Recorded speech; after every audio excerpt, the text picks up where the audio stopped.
It is a breezy day today. This is Saturday that I'm recording this on. I'm just sort of read by Sophie Charlotte about Palm Sunday and what it was like. I wonder if it was the same kind of day with as much breeze as this. Of course, it wouldn't have the same amount of humidity. Imagine the scene, if you will.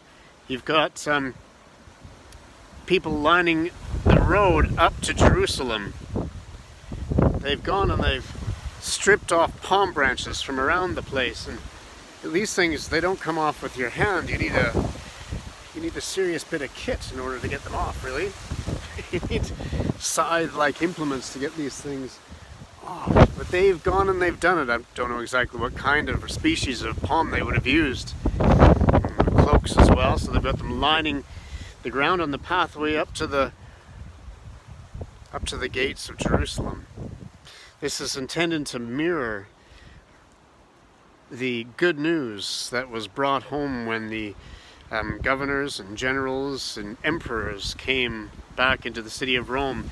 The word that we use in Greek for good news is euangelion. It's the same word that was used to describe the triumphal entry of victorious generals and emperors coming home. And the good news was supposed to be that peace had been established in the empire. No longer were there warring factions. No longer would you be subject to the whims of warring factions in Rome, but instead you'd be experiencing a season of peace. You can see why good news has become the word that it has become for us.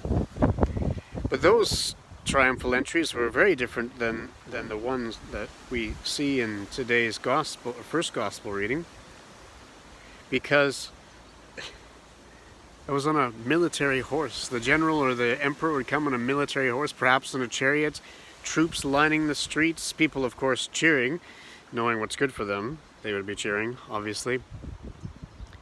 And then we have this upside down kingdom represented where you just have the common people who have stripped palm branches off the trees and laid them down on the ground, taken their cloaks off their backs and laid those down on the ground, so that a different kind of king, no military sword in his hands, no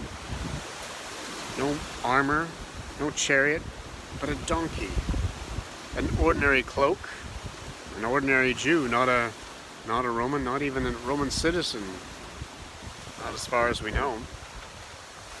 And here, the ordinary people are crying out, not to the empire, not to military power, but they're crying out with thanksgiving to God.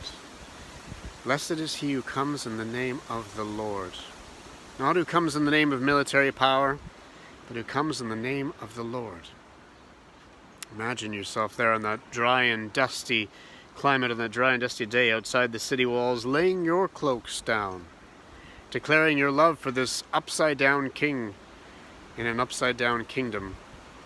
And the last are made to be first, and the first are made to be last. It's an unusual picture, to say the least. And if you can imagine yourself there, imagine yourself declaring your praise. Hosanna! Blessed is he who comes in the name of the Lord. Hosanna in the highest.